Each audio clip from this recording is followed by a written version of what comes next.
Hello everyone, welcome to জ্ঞান সিন্ধু। তো আজ আমি পূর্ণ সংখ্যা বা ইন্টিজার নিয়ে বিস্তারিত আলোচনা করব। তো ভিডিওটা স্কিপ না করে দেখতে থাকো। তো চ্যাপ্টারের নাম হচ্ছে পূর্ণ সংখ্যার যোগ, বিয়োগ, গুণ ও ভাগ। তাহলে আমাদের জেনে নিতে হবে পূর্ণ সংখ্যা কী জিনিস। তাহলে চলো প্রথমে আমি একটা নাম্বার লাইন এঁকে নিই।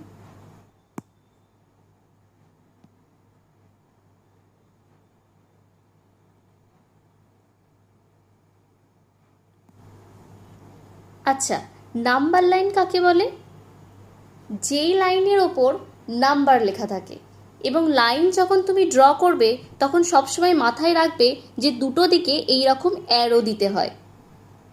যদি কোনো লাইনে দুই দিকে অ্যারো না দেওয়া থাকে সেটাকে কিন্তু লাইন বলা হয় না, লাইন সেগমেন্ট বলা হয়। লাইনের বাংলা হচ্ছে রেখা এবং লাইন সেগমেন্টের বাংলা হচ্ছে রেখাংশ, মানে রেখার অংশ। তাহলে রেখা আঁকতে গেলে আমাকে কিন্তু সব সময় দুটো দিকে অ্যারো দিতে হবে এবং এই লাইনের ওপরে যখন আমি নাম্বার ইউজ করব সেইটাকে বলা হবে নাম্বার লাইন। তাহলে দেখো নাম্বারগুলো লিখে নিই।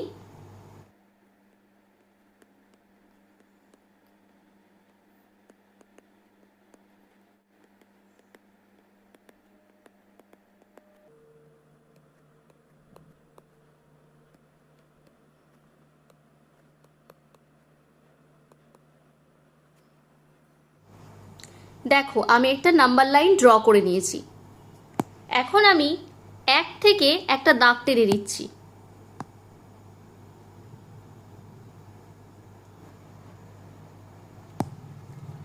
দেখো এক থেকে শুরু করে ডান দিকে যত দূর অবধি যাওয়া যায় না কেন সেই দিকের নাম্বারগুলোকে বলা হয় ন্যাচারাল নাম্বার।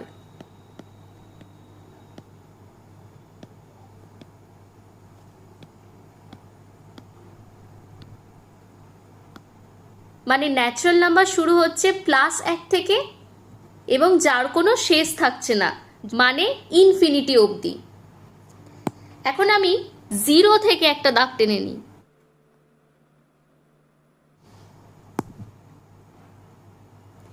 জিরো থেকে নিয়ে ডান দিকে যত দূরই যাওয়া যাক না কেন সেই সমস্ত নাম্বারগুলোকে বলা হয় হোল নাম্বার।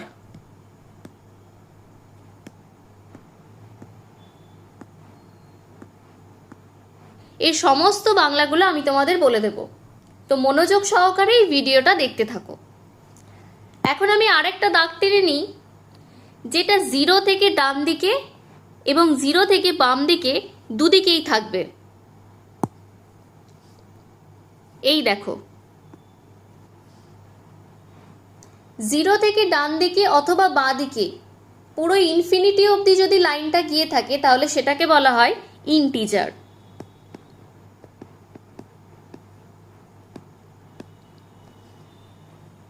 এখন ন্যাচারাল নাম্বারের বাংলা হচ্ছে স্বাভাবিক সংখ্যা।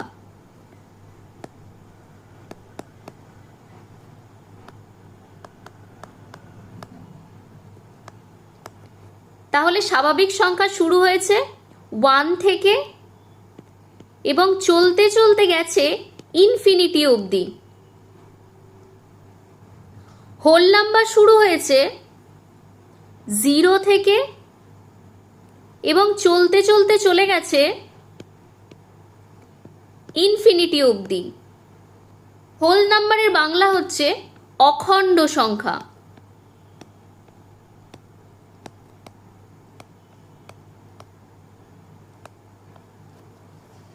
এবং ইন্টিজার শুরু হয়েছে 0 থেকে ডান দিকে যেতে যেতে দেখো ইনফিনিটি অবধি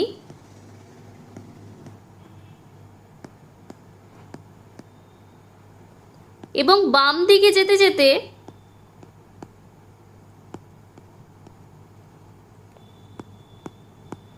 ইনফিনিটি অবধি। এই ইন্টিজারেরই বাংলা হচ্ছে পূর্ণ সংখ্যা।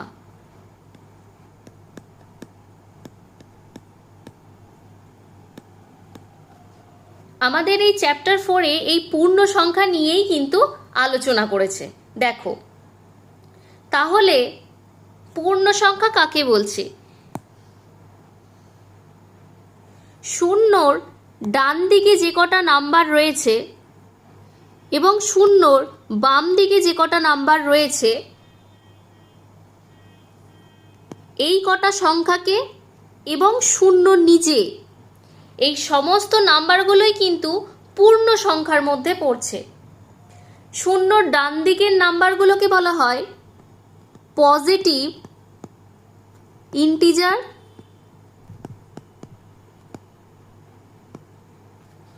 মানে ধনাত্মক পূর্ণ সংখ্যা, এবং বাম দিকের সংখ্যাগুলোকে বলা হচ্ছে নেগেটিভ ইন্টিজার।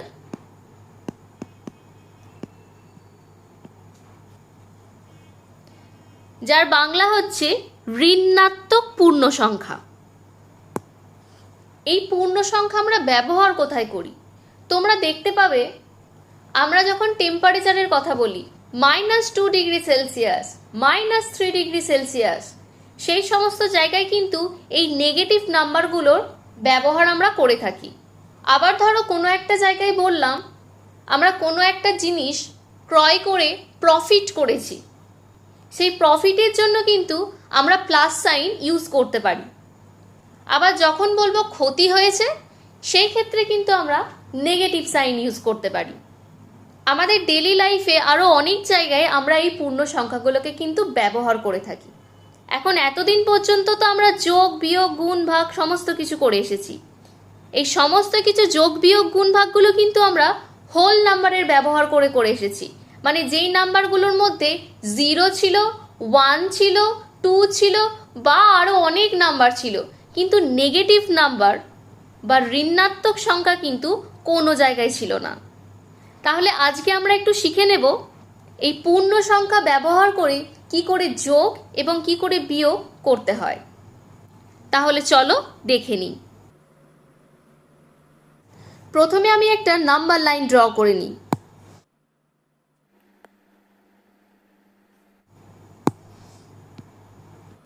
তো তোমাদের যদি আমার ভিডিও ভালো লেগে থাকে তাহলে অবশ্যই ভিডিওটিতে একটি লাইক করবে এবং চ্যানেলটিকে সাবস্ক্রাইব করবে। আমার ভিডিও আপলোড হলে সাথে সাথে নোটিফিকেশন পাওয়ার জন্য অবশ্যই বেল আইকনটি প্রেস করে রাখবে।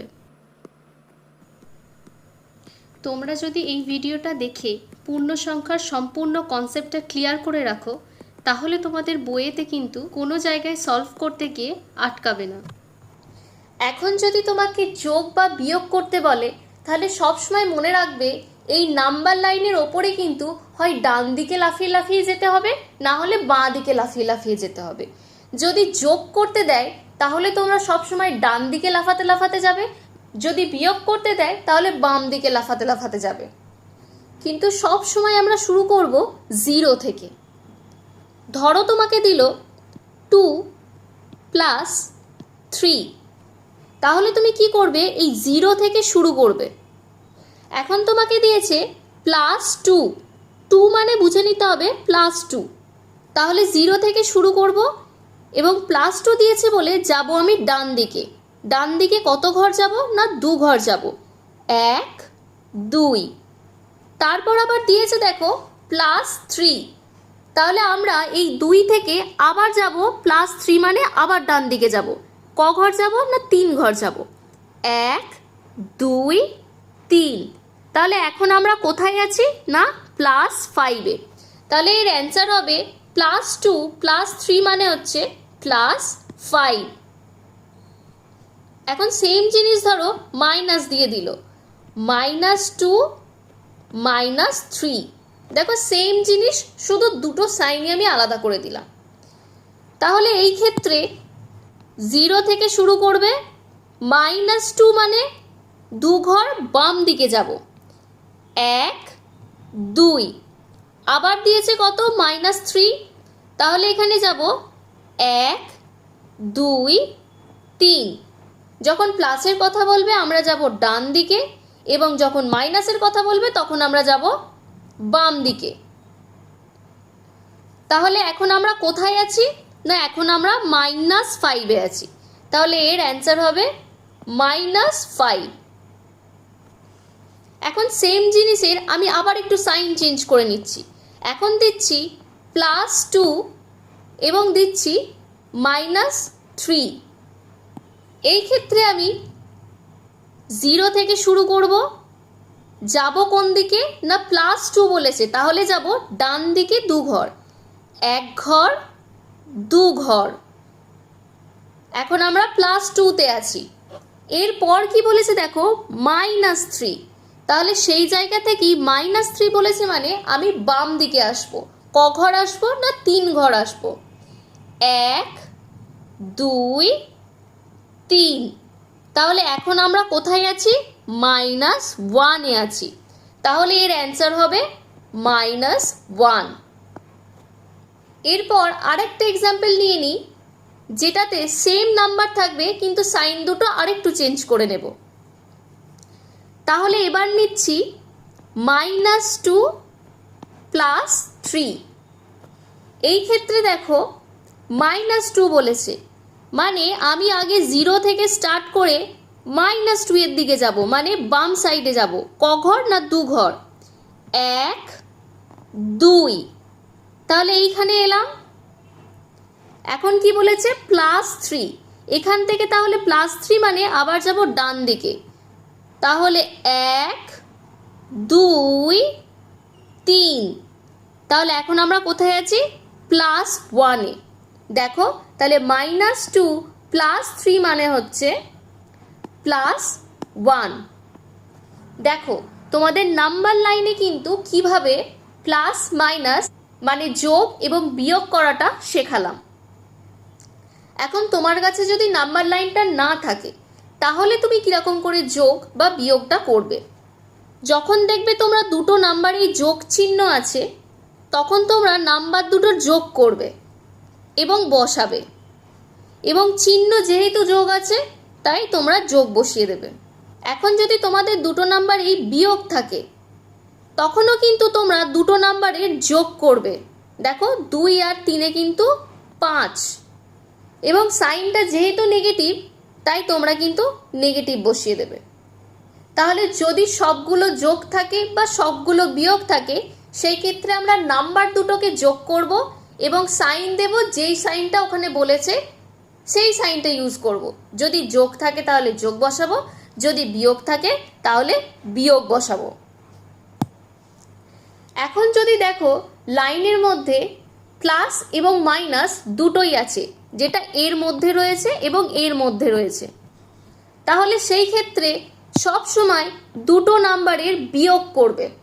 বিয়োগ করতে গেলে আমরা জানি যে বড় সংখ্যা থেকে ছোট সংখ্যা করতে হয়, তাহলে তোমরা সব সময় বড় সংখ্যা থেকে ছোট সংখ্যারই বিয়োগ করবে।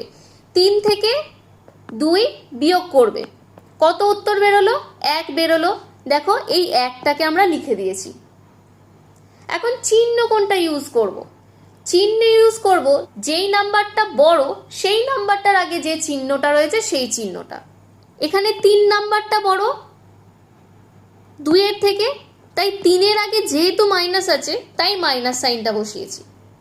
এখন এর ক্ষেত্রেও দেখো 2 এর আগে এক সাইন রয়েছে আর 3 এর আগে এক সাইন রয়েছে, তাহলে এই দুটো নাম্বারের বিয়োগ করব। দেখো বিয়োগ করে বেরোচ্ছে কত? 1। কিন্তু চিহ্ন কোনটা ব্যবহার করেছি?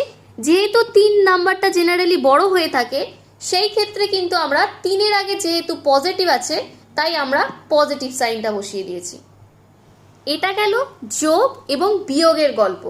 এখন আসি গুণ এবং ভাগের গল্পে। গুণ বা ভাগ, এর জন্য একটা ছোট্ট গল্প মনে রাখবে। প্লাসে প্লাসে যদি গুণ করা হয় সেই ক্ষেত্রে হবে কি? প্লাস। প্লাসে মাইনাসে যদি গুণ করা হয় সেই ক্ষেত্রে উত্তর হবে মাইনাস। যদি মাইনাসে প্লাসে গুণ করা হয় সেই ক্ষেত্রে হবে মাইনাস। যদি মাইনাসে মাইনাসে গুণ করা হয় সেই ক্ষেত্রে হবে প্লাস। ভাগের ক্ষেত্রেও সেম নিয়ম, প্লাসে প্লাসে প্লাস, প্লাসে মাইনাসে মাইনাস, মাইনাসে প্লাসে মাইনাস এবং মাইনাসে মাইনাসে প্লাস। ধরো তোমাকে গুণ করতে দিল +2 ইন্টু +3, তাহলে আমরা এখানে কি করব? এই নাম্বার দুটোর গুণ করব, দিয়ে বসাবো 3 দুয়ে 6, এবং প্লাসে আর প্লাসে আমি কি বলেছি না প্লাস হয়, সেই কারণে এখানে বসে যাবে প্লাস। এখন +2 এর সাথে গুণ করতে দিল -3, তাহলে আমরা কি করব না 2 আর 3কে গুণ করে বসাবো 3 দুয়ে 6, এবং প্রথমেরটাই আছে প্লাস সাইন, পরেরটাই আছে মাইনাস সাইন, তাই প্লাসে মাইনাসে আমরা কি জানি না মাইনাস হবে, তাই মাইনাস বসিয়ে দিলাম। এখন পরের সংখ্যাটা নিয়ে নিচ্ছি, -2 ইন্টু +3। এই ক্ষেত্রেও আমরা সংখ্যা দুটোর গুণ করব, 2 3 6 হয় লিখব, এবং মাইনাসে প্লাসে মাইনাস হয়, তাই মাইনাস লিখে দিলাম। এখন আমি -2 নিয়ে নিচ্ছি, যার সাথে গুণ করব ইন্টু -3। তাহলে এর জন্য 2 আর 3 গুণ করে বসাবো 6, এবং মাইনাসে মাইনাসে কি বলেছে না প্লাস হয়, সেই কারণে আমরা লিখে দেব প্লাস। দেখো গুণের গল্প বললাম এটা, এখন আমরা করে নিই ভাগের গল্প। ধরো দিল +6 ভাগ +3। এই ক্ষেত্রে উত্তর হবে 2, 6কে 3 দিয়ে ভাগ করলে হয় 2, যেহেতু দুটো সাইনই প্লাস আছে তাই প্লাস অ্যান্সার হবে। পরেরটা নিচ্ছি +6 ভাগ -3। এখানে দেখো আমি পাশাপাশি দুটো সাইন লিখেছি, ভাগ তারপরে কিন্তু লিখেছি বিয়োগ।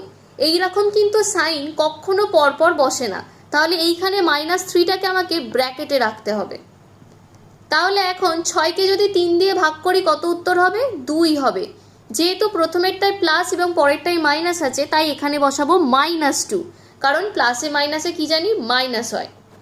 পরেরটা নিলাম -6 ভাগ +3। এই ক্ষেত্রে উত্তর হবে 2, এবং মাইনাসে প্লাসে মাইনাস হয় তাই এখানে বসাবো মাইনাস।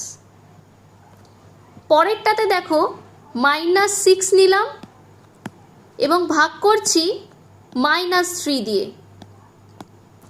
তাহলে এই ক্ষেত্রে উত্তর হবে 6কে 3 দিয়ে ভাগ করলে হবে 2, এবং মাইনাসে মাইনাসে আমি কি বলেছি প্লাস, অ্যাকচুয়ালি এখানে ক্যান্সেল আউট হচ্ছে, সেই কারণে এটা হবে প্লাস। দেখো তাহলে ভাগ এবং গুণের কথাও কিন্তু বললাম। এখন আমরা নাম্বার লাইনে কে ছোট কে বড় সেইগুলো একটু ডিসকাস করে নেব, তার জন্য আমাকে আরেকটা নাম্বার লাইন এঁকে নিতে হবে।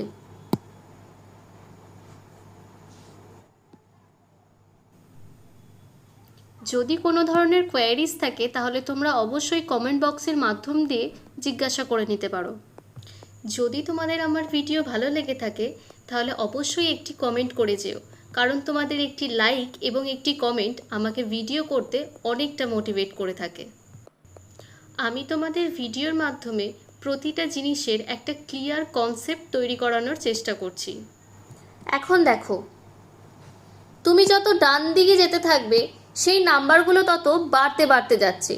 যদি বলা হয় 0 আর +1 মধ্যে কে বড়, তুমি বলবে কি না নাম্বার 1 বড়, কারণ নাম্বার 1 কিন্তু ডান সাইডে আছে।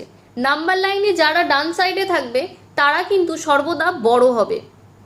এখন ধরো তোমাকে জিজ্ঞাসা করলো -1 বড় নাকি 1 বড়, সেই ক্ষেত্রে ডান সাইডে কি আছে দেখো, -1 আছে নাকি +1 আছে, +1 আছে তাই না, সেই কারণে +1 হচ্ছে বড়।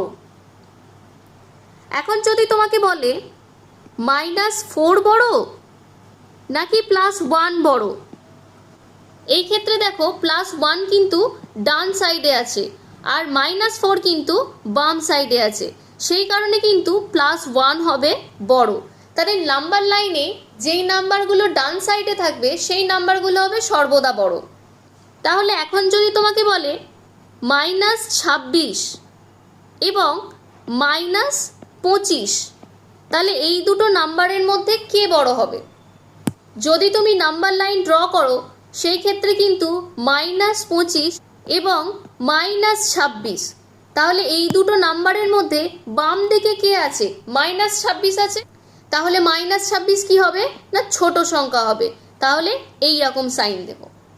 এখন তোমরা জেনে রাখো এই যে সাইনটাকে আমি লিখলাম সেই সাইনটাকে বলা হয় লেস দেন সাইন,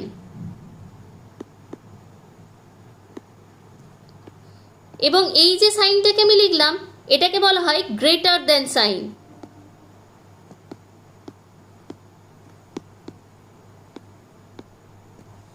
এটাকে মনে রাখার জন্য আমি একটা গল্প তোমাদের বলতে পারি। কি গল্প না, ভাবো তোমার সামনে দুটো কেকের পিস দেয়া হলো, একটা ছোট কেকের পিস আর একটা বড় কেকের পিস। তাহলে তুমি কোনটাকে খেতে পছন্দ করবে? নিশ্চয়ই বড় কেকের পিসটা খেতে পছন্দ করবে, তাই না? তাহলে তুমি যদি এটাকে ক্রোকোডাইলের মুখ মনে করো, তাহলে সেই ক্রোকোডাইল কি করবে না একটা বড় জিনিসটি কিন্তু খেতে চাইবে অ্যাজ কম্পেয়ার টু ছোট প্রোডাক্টকে। এবং ক্রোকোডাইল যদি এই দিকে মুখ করে থাকে তাহলেও দেখো বড় সাইজের জিনিসটাকে কিন্তু ক্রোকোডাইল আগে খেতে চাইবে। সেই কারণে মুখের ভেতর থাকবে সবসময় বড় সাইজটা এবং ছোট সাইজটা থাকবে তার উল্টো দিকে। এখন প্রথমের যে ছবিটা এঁকেছি সেটাতে দেখো কোন প্রোডাক্টটা সামনে আছে, ছোটটা না বড়টা? ছোটটা আছে, তার মানে কি লেস নাম্বারটা সামনে আছে, তাই এটার নাম হয়েছে লেস দেন। এখন সেকেন্ড যেটা, এটাতে দেখো বড় প্রোডাক্টটা কিন্তু সামনে আছে, তার মানে গ্রেটার প্রোডাক্টটা সামনে আছে, তাহলে এটাকে আমি বলতে পারি গ্রেটার দেন সাইন।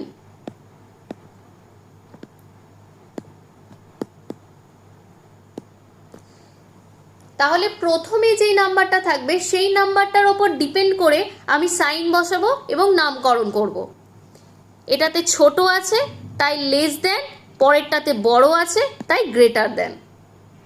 দেখো বুঝতে পারলে কিনা? যদি এইটুকু জিনিসের তোমরা কনসেপ্ট ক্লিয়ার করে রাখো তাহলে ইন্টিজার বা পূর্ণ সংখ্যা বুঝতে তোমাদের কোথাও প্রবলেম হবে না। পরের ক্লাসে থরলি বইটাকে আমি ডেসক্রাইব করা শুরু করব। তো তোমাদের যদি কোনো জায়গায় ডাউট থেকে থাকে তাহলে তোমরা অবশ্যই সেটা কমেন্ট সেকশনে জানাবে, আমি সেটা নেক্সট ক্লাসে ডিসকাস করার জন্য চেষ্টা করব। তো আজকের ক্লাসটা কেমন লাগলো সেটা অবশ্যই কমেন্ট সেকশনে জানিও। তো দেখা হচ্ছে পরের ক্লাসে, আর সম্পূর্ণ ভিডিওটা দেখার জন্য ধন্যবাদ।